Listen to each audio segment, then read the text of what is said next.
मंडळी, ठरलं तर मग या मालिकेचा आजचा म्हणजे 7 जुलैचा एपिसोड रिव्ह्यू तुम्ही ऐकत आहात प्रेक्षकांनो. सो फायनली रिव्हील झालंय सगळ्या सुभेदार आणि किल्लेदारांसमोर सायलीच खरी तन्वी आहे.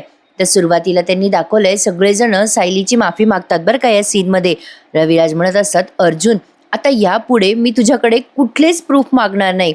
आमच्या कधी लक्षातच आलं नाही रे सायली आमची मुलगी असेल, आम्ही दुर्लक्ष करत आलो रे. वकील पडलो ना. पुराव्याशिवाय विश्वास नाही बसत. अर्जुन म्हणतो, तुला सगळे पुरावे मिळाले ना सिनियर. रविराज म्हणतात, तुला आता कुठलेच पुरावे नाही मागणार मी अर्जुन. आता सायलीला खूप भरून आलेलं असतं बरं का प्रेक्षकांनो. फायनली तिला तिचं कुटुंब परत मिळालंय. अस्मिता म्हणते, अर्जुन बघ ना, पूर्णाजीला वाटायचं तुझं आणि तन्वीचं लग्न व्हावं म्हणून लहानपणीच पूर्णाजीने लग्न जमवलं होतं तुम्हा दोघांचं. नियतीचं खेळ बघ ना, सायली ही तन्वी आहे हे माहीत नसताना सुद्धा तुमच्या दोघांचं लग्न झालं. कुसुम म्हणते, देव वरून सगळं बघत असतो, तो कोणाचा हक्क डावलत नाही. पूर्णाजी म्हणतात, अर्जुनशी लग्न करून तू या घरात आलीस तेव्हा सगळ्यात जास्ती रागराग मीच केला तुझा तन्वी, मला माफ करशील ना ग बेटा. पूर्णाजी आता हात जोडत असतात सायली समोर. सायली म्हणते, अगं असं काय करतेस पूर्णाजी, पहिलं सगळं विसरून जा बरं, असे हात नको जोडूस. रविराज म्हणतात, हो बेटा, मी पण तुझ्यावर खूप चिडलो होतो तेव्हा, मला तुझी किंमतच कळली नव्हती ग. बाप असून सुद्धा मी माझ्या लेकीवर रुसलो होतो, मला मला पण माफ कर ग बाळा. कल्पनाताई म्हणतात, भाऊजी तुम्ही असं म्हटल्यावर मी काय हो बोलायचं, मी तर तिच्याशी आत्तापर्यंत वाईट वागत होते. यांचं कॉन्ट्रॅक्ट मॅरेज झाल्यानंतर मला जेव्हा हे कळलं होतं ना कॉन्ट्रॅक्ट मॅरेज बद्दल, मी तर यांना माफ करूच शकले नव्हते. खरं तर सगळ्यात मोठी माफी मी मागायला हवी आहे तन्वीची. अश्विन सुद्धा म्हणतो, अगं वहिनी, प्रियाच्या नादात मी ज्या ज्या चुका केल्या ना त्यातली ही सगळ्यात माझी मोठी चूक होती ग. मी मी तुला तुझ्या हक्काचा मान कधीच दिला नाही ग. माझं माझं चुकलं. मला आत्ता कळतंय की तो अन्याय मी तन्वीवर करत होतो. आय एम सॉरी ग वहिनी. आता सगळ्यांचेच डोळे भरून आलेत. अस्मिता सुद्धा म्हणते, मी पण तुला खूप त्रास दिला ना ग, मी काही चुकीचं वागली असेल ना तर I am so sorry, very sorry. मग सायली म्हणते, असे काय करताय तुम्ही सगळे, का माझी अशी माफी मागताय. अहो मधुभाऊंच्या आश्रमात अनाथ म्हणून वाढत असताना माझी एकच इच्छा होती, माझं कुटुंब मला परत मिळावं आणि माझ्या माणसांनी माझ्यावर भरभरून प्रेम करावं. मी जेव्हा या घरात आले तेव्हा तुम्ही सगळ्यांनी सायली म्हणून माझ्यावर खूप भरभरून प्रेम केलं आणि आता आता तर मला माझं हक्काचं प्रेम मिळणार आहे. तुमचं तन्वीवर असलेलं प्रेम, माझी पूर्णाजी, माझे आई बाबा, माझे मामा मामी जे माझ्यावर आधी प्रेम करणार होते, अगदी तेच प्रेम आता मला परत मिळणार आहे ना. मधुभाऊ सायलीला म्हणतात, तन्वी बाळा, तू खूप पुण्य कमवलंस बरं का, म्हणून तुला तुझं हे कुटुंब, तुझं हे घर खूप वर्षांनी परत मिळालंय. सायली आता खूप खुश आहे प्रेक्षकांनो. फायनली तिचं घर, तिचे आई वडील तिला परत मिळाले. अजून तिला काय हवंय. प्रॉपर्टीमध्ये तिला काडीचाही इंटरेस्ट नाहीये प्रेक्षकांनो. आपल्याला सायलीचा स्वभाव माहिती आहे. विमल म्हणत असते, हे घर ज्या लेकीची वर्षानुवर्षे वाट बघत होतं ती लेक परत आली, आजचा दिवसच सोन्याचा आहे. अर्जुन म्हणतो, हो ना, म्हणूनच आपण तन्वी डे सेलिब्रेट करतोय. पूर्णाजी म्हणतात, अर्जुन थांब बरं बाबा, तुझा तो डे वगैरे राहू दे, मला माझ्या नातीची दृष्ट काढू दे बरं. अगं विमल, आण बरं बाई मीठ मोहरी आण बरं. विमल आता आणायला जाते आणि सायलीला त्या बसवतात पूर्णाजी तिथे सोफ्यावर आणि सायलीची दृष्ट काढतात. आल्या गेल्याची, शेजाऱ्या पाजाऱ्याची, भूताखेतांची, कोणाचीही दृष्ट नको ग लागायला माझ्या तन्वीला. आता यांच्या सगळ्यामध्ये ही लाडकी नाते ना प्रेक्षकांनो, एकुलती एक आहे, लाडकी आहे आणि त्याच्यातनं लेकीची लेक आहे बाबा, मग काय बघायलाच नको. राकेशला हे सगळा आनंद असह्य होतो बरं का आणि तो तिथून आता निघून जातो. आता पुन्हा अर्जुन म्हणतो, आता तरी आपण तन्वी डे सेलिब्रेट करायचा का. पूर्णाजी म्हणतात, अरे थांब रे बाबा अर्जुन, तन्वी बेटा जा बरं देवी आई समोर हात जोडून ये, असं पूर्णाजी मुद्दाम सायलीला सांगतात आणि सायली मग देवघराजवळ जाते. तेव्हा पूर्णाजी या सगळ्यांना गोळा करतात बरं का मध्यभागी आणि म्हणतात, इकडे या इकडे या इकडे या रे. अरे आपल्या आयुष्यातला हा सगळ्यात मोठा क्षण आहे. हा क्षण आहे ना, मला असाच नाही साजरा करायचा आहे. तन्वी दिवस साजरा होणार, पण तो कसा साजरा करायचा ना हे आपल्याला नीट ठरवायला हवं. मला असं घाईघाई काही करायचं नाही बरं. म्हणजे सगळेजण असे कान देऊन ऐकतात बरं का त्यांचं बोलणं. कल्पनाताई म्हणतात, हो हो पूर्णाई, तन्वी आल्याचा दिवस आपण मोठ्याने दणक्यात साजरा करूयात, मोठा कार्यक्रम करूयात. कुसुम म्हणते, या प्लॅनमध्ये मी आणि मधुभाऊ सामील आहोत ना. पूर्णाजी म्हणतात, म्हणजे काय असणार, सगळे असणार आहोत आपण. फक्त आपल्याला हे तिला सांगायचं नाही, तिच्यासाठी सरप्राईज ठेवायचंय ना. अर्जुन म्हणतो, हे पूर्णाजी करायचं काय? पूर्णाजी म्हणतात, तुम्ही दोघं आम्हाला सरप्राईज देता ना, आता बघाच मी माझ्या तन्वीसाठी काय सरप्राईज करते. प्रेक्षकांनो, आता मस्त गाणं वगैरे कंपोज केलंय बरं का त्यांनी सायली आल्याचं. त्यामुळे येणारे एपिसोड खूप थाटामाटात साजरे होणार आहे. सायली हीच खरी तन्वी आहे आणि तन्वी त्यांची परत आली आहे. ह्या सगळ्या गोष्टी साजऱ्या करण्यासाठी त्यांनी एक मोठा सोहळा केलाय, सरप्राईज केलंय सायलीसाठी. मस्त दाखवणार आहेत ते एपिसोड आणि यात प्रवाहावरच्या सगळ्या नायिका येणार आहेत, अगदी खरडून सगळ्या नेहमीप्रमाणे. म्हणजे ती जानकी, नंदिनी, सगळे सगळे येणार आहेत. मागच्या वेळेला जे जे आले होते ना ते हिला एक्सपोज करायला, त्या सगळ्या नायिका येणार आहेत प्रेक्षकांनो. त्यामुळे बघत राहा, ठरलं तर मग. मस्त दाखवत आहेत ते सगळे भाग. सायली आता देवी आईजवळ प्रार्थना करत असते, देवी आई तुझे खूप खूप आभार ग. इतक्या दिवसापासनं मी त्यांच्या समोर होते माझ्या कुटुंबाच्या, पण तरी ते मला शोधत होते आणि मी त्यांना. पण देवी आई तू आता सगळ्या शंका कुशंका मिटवल्यास, माझ्या हक्काचं मला मिळवून दिलंयस देवी आई. मी भरून पावली आहे देवी आई, मी भरून पावली आहे. असं म्हणून ती देवी आईला अगदी मनोभावे नमस्कार करत असते. आणि आता अर्जुन येतो सायलीजवळ आणि म्हणत असतो, झालं का नमस्कार करून देवी आईला? बरं सायली, तू ना थोड्या वेळ आराम कर बरं, तुझा चेहरा बघ, तू खूप दमलेली दिसते. सायली म्हणते, हो ना थोडं दमल्यासारखं झालंय खरं, मी पडते वर जाऊन. अर्जुन म्हणतो, हो कर आराम. आता सायली अचानक त्या सीनमधून निघून गेली, असं जरा वेगळंच वाटलं मला. सीन पटकन रॅप केला असं वाटलं. असो, पण अर्जुन आता विचार करतो, बरं झालं ती स्वतःहूनच गेली रूममध्ये. मला वाटलं होतं ती खूपच प्रश्न विचारेल मला. चला बरं झालं, आता आम्हाला या सेलिब्रेशनचं सगळं प्लॅन करता येईल. असं म्हणून अर्जुन आता सगळ्या प्लॅनला लागतो आणि पूर्णाजी सुद्धा. हे सगळे पूर्णाजीच्या खोलीत बसून प्लॅन करतात बरं का. आता प्रियाचा सीन दाखवलाय प्रेक्षकांनो. प्रिया राकेशची वाट बघत असते बरं का, आणि बाजूला ती कॉन्स्टेबल बाई पण असते. खूप वेळ झाला तरी राकेश आलेला. प्रिया त्या कॉन्स्टेबल बाईला म्हणते, ए ताई तुझ्या मोबाईलवरनं राकेशला फोन लावतेस का ग? बराच वेळ झाला ग, तो अजून आला नाही. ती कॉन्स्टेबल ओढून म्हणते, ए काय ग, तुला काय माझी नोकरी घालवायची का ग? अगं त्यानं सांगितलंय ना त्या राकेशने तो येणार आहे, मग कशाला उगाचच तुला माझा फोन हवाय ग? त्या माझ्या जेलर साहेबांनी ऐकलं ना तर गडबड होईल, गप्प बैस ग. प्रिया आता थोडं सेकंद वाट बघते आणि तिथे राकेश येतो. तेवढ्यात ती कॉन्स्टेबल बाई म्हणते, बघ आला तुझा पाहुणा. प्रिया ओरडते त्याच्यावर, राकेशवर, आणि म्हणते, ए राकेश कुठे होतास रे इतक्या वेळचा? बरं मला सांग, सुभेदारांच्या घरात काय झालं? ते ॲक्सिडेंट रिक्रिएशन नंतर सायलीला काही आठवलं नाही ना? तिला कळलं नाही ना ती तन्वी आहे? हे बघ हे सत्य बाहेर नाही पडलं ना राकेश, सांग ना. राकेश म्हणतो, ए प्रिया इतक्या चांगल्या गोष्टी आपल्या आयुष्यात कधी घडता का? प्रिया म्हणते, म्हणजे काय सांगायचंय तुला? राकेश म्हणतो, तिला सगळं कळलंय, सायलीला सगळं कळलंय, तिच्या लहानपणीच्या सगळ्या गोष्टी तिला आठवल्यात. सायली अर्जुने सगळे पुरावे गोळा करून सिद्ध पण केलंय की सायलीच खरी तन्वी आहे म्हणून. राकेशने असं सांगितल्या प्रियाचा संताप होतो बरं का, तिच्या अंगाचा तिळपापड होतो. ती म्हणते, नाही नाही नाही नाही असं होता कामा नाही. ए राकेश तू केलं हे सगळं. ती राकेशवर खसकन ओरडते बरं का आणि म्हणते, तू तिला जिवंत ठेवलं ना म्हणून झालंय हे सगळं. तू राकेश घाबरला ना प्रेक्षकांनो. आणि पुढे म्हणते कशी प्रिया राकेशला, त्या मैपतला सांग सायलीला मारून टाकायला. गप्प बसू नकोस रे ए राकेश. अरे आपल्या हातातला एवढा मोठा पत्ता मी इतके वर्ष सांभाळून ठेवला, तो निसटला कसा आपल्या हातातून राकेश? नाही नाही नाही नाही, ही परिस्थिती फक्त आणि फक्त मैपतच सुधरवू शकतो. मैपत सुधरू शकतो ही परिस्थिती. राकेश म्हणतो, ए मैपत कसला सुधारतोय ही परिस्थिती? तो संत होऊन बसलाय, बाबा होऊन बसलाय तो. अरे त्याला कोणाला मारायचं नाही, तो संत होऊन बसलाय. प्रिया म्हणते, अरे बोलून तर बघ ना तू एकदा त्याच्याशी. राकेश म्हणतो, मी आणि सचिन बोलून बघितलंय त्याच्याशी, काही उपयोग झाला नाही त्याचा. प्रिया आता गडबडते बरं का. राकेश म्हणतो, अगं त्या सुभेदारांच्या घरात आनंद चालू आहे, आता त्या सायलीला सरप्राईज वगैरे देणार आहेत ते. आता प्रिया म्हणते, नाही नाही नाही नाही नाही नाही, मी जेलमध्ये सडते आणि तिकडे ते सगळे आनंदात आहेत. मी नाही सहन करू शकत, मी नाही सहन करू शकत. असं म्हणून ती मोठ्याने ओरडते बरं का आणि ती खुर्चीला लाथ मारते. राकेश आता घाबरलाय बरं का प्रियाला. ती एवढ्या मोठ्याने ओरडते आणि म्हणत असते, मी नाही सहन करू शकत हे. मी एवढं सगळं करून पण सायली कशी काय जिंकली? मी नाही जिंकू देणार तिला, नाही जिंकू देणार मी तिला. ती कॉन्स्टेबल बाई म्हणत असते, ए भाई केवढ्यानं ओरडते तू, हळू बोल ना. पण प्रिया तिला पण धक्का देत असते बरं का.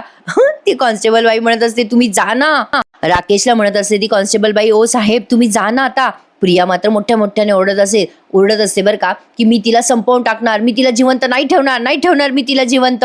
पण इकडे मात्र सुभेदारांच्या घरात सोहळा रंगलाय चर्चेचा बरं का.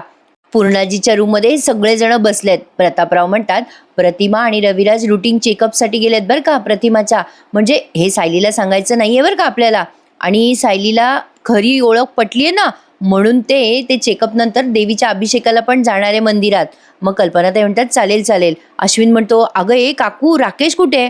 सुमन म्हणते, अरे अश्विन, त्याला महत्वाचं काम आठवलं ना म्हणून बाहेर गेलाय. चैतन्य म्हणतो, बापरे, US वरनं आल्यापासून सारखी महत्वाची कामं करतोय राकेश, खूपच बिझी माणूस आहे तो. मग कल्पनाताई म्हणतात, खरं तर मधुभाऊ कुसुमताईला थांबता आलं असतं तर बरं झालं असतं नाही, पण मधुभाऊ आत्ताच आजारपणातनं उठले ना, त्यामुळे त्यांना थांबता नाही आलं. अस्मिता म्हणते, अगं मम्मा, आत्ता कुठे मधुभाऊ उठलेत, हालचाल करायला लागलेत, हा चमत्कारच आहे, त्यांना करू देत थोडासा आराम. मग पूर्णाजी म्हणतात, बरे पोरांनो, आधी मला सांगा बरं, सायलीच्या सोहळ्याचं काय काय ठरवायचं, कसं कसं करायचं. तेवढ्यात प्रतापराव म्हणतात, अगं पूर्णाई, अर्जुन नाही आला अजून. मग अश्विन म्हणतो, बरंच झालं, वहिनी आराम करायला गेली दादाच्या सांगण्यावरून, म्हणजे त्यामुळेच तर आपल्याला डिस्कस करता येईल ना आपल्याला काय करायचंय ते. तेवढ्यात अर्जुन येतो बरं का आणि म्हणतो, हा झोपली बरं का सायली. अस्मिता म्हणते, ती खरंच झोपली ना व्यवस्थित? अर्जुन म्हणतो, हो बाबा, करते ती आराम. मग प्रतापराव म्हणतात, चल सांग बरं पूर्णाई, काय काय प्लॅन आहे तुझा? मग पूर्णाची अगदी उत्साहाने सांगत असतात, मला काय वाटतं, आपण ना आपल्या कुलदैवतेला जाऊयात, तिथे छान सायलीच्या नावाने अभिषेक वगैरे करूयात, दान धर्म करूयात ना. मग प्रतापराव म्हणतात, चांगली कल्पना आहे. अर्जुन म्हणतो, अगं ए पूर्णाजी, आम्ही आत्ता तर जाऊन आलो कुलदेवतेला. अगं तिला या अवस्थेत जास्ती प्रवास नाही चालणार, आता कुठे परत पाठवतेस? अस्मिता म्हणते, हो ना पूर्णाजी, अगं स्मितला आणि मला पण एवढ्या लवकर लांब प्रवास नाही जमणार, म्हणजे आपण जवळपासच सेलिब्रेशन करूयात का प्लीज पूर्णाजी. मग प्रतापराव म्हणतात, हो पण चला लवकर काहीतरी आयडिया काढा. अस्मिता म्हणते, आपण एक काम करूया का, मस्त मोठा एक असा बँक्वेट हॉल घेऊयात, तिथे छान डेकोरेशन करूयात, तिथे सायलीची तन्वी म्हणून ग्रँड एंट्री करूयात, किती मस्त, आणि शॉपिंग पण करूयात तिच्यासाठी. अश्विन म्हणतो, ए अस्मिता ऐक ना, आपल्याला सायली वहिनीसाठी सेलिब्रेशन करायचंय इथे डिसाईड, तुझ्यासाठी नाही. हे सगळे हसायला लागतात अस्मिताला. अस्मिता म्हणते, चला रे, मला चिडवू नका बरं, यापेक्षा ग्रँड सेलिब्रेशन आणखीन काय असेल बरं? मग चैतन्य म्हणतो, अगं अस्मिताई, तुला माहिती आहे ना, सायली वहिनीला असं बाहेरचं जेवण वगैरे नाही का आवडत, म्हणजे तिला असं घरचं साधं जेवण आवडतं, आणि तसंही ती त्या बाहेरच्या एवढ्या सगळ्या म्हणजे डेकोरेशनने वगैरे काही खुश होणार नाही असं वाटतं मला. आपण असं छान घरच्या घरी काहीतरी सेलिब्रेट करूयात. ती अशी बाहेरच्या जेवणामुळे इम्प्रेस होणारी वगैरे नाहीये ग. पूर्णाजी म्हणतात, अगदी बरोबर, नाही आपण जेवणाचं वगैरे काही ठरवू नको, माझी सायली स्वतःच सुगरण आहे आणि तिला काय इतरांच्या हातचं असं खाऊ घालायचं आपण, नको. कल्पनाताई म्हणतात, बरं मग ही आयडिया कॅन्सल ना, मग पुढची काही आयडिया बोला. चैतन्य म्हणतो, सायली वहिनीचं आपण परत एकदा बारसं करू, तिचं नाव तन्वी असं ठेवू आपण. सगळे हसायला लागतात याला बरं का. अर्जुन म्हणतो, छान, फॅन्टॅस्टिक आयडिया बरं का चैतन्य. आपण एक काम करूयात, आपण सायलीच्या मापाचा एक पाळणा बनवूयात, पाळण्यात तिला टाकूयात, लहानपणी टाकलं तसं असं टोपरं वगैरे घालूयात तिला छान, आणि नाव ठेवूयात. मग सगळेच हसायला लागतात बिचारा चैतन्याला. चैतन्य म्हणतो, अगदी असंच नव्हतं म्हणायचं मला, पण प्रतापराव म्हणतात, काय रे चैतन्य, लहान मुलांसारख्या आयडिया देतोयस तू. सुमन म्हणते, मी एक आयडिया सांगू का? मग सुमनने जी आयडिया सांगितली ना, ती काही आपल्याला ऐकवली नाही आहे, म्हणजे त्यांची चर्चा खूप वेळ रंगते, ते खूप वेळ हसतात आणि प्लॅनिंग करतात, असं एक सीन इथे त्यांनी म्युझिकली रंगवलं आहे पुढे.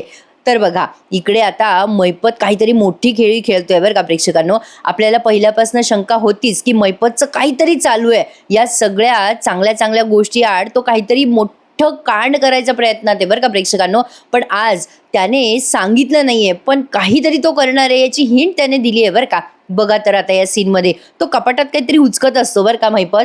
तेवढ्यात सचिन येतो तिथे आणि म्हणतो, अण्णा. मैपत म्हणतो, काय रे बाबा दीक्षित, काय झालं, तुझं काही काम आहे का माझ्याकडे? मग सचिन म्हणतो, हो अण्णा, मला तुमच्याशी खूप महत्त्वाचं बोलायचं आहे.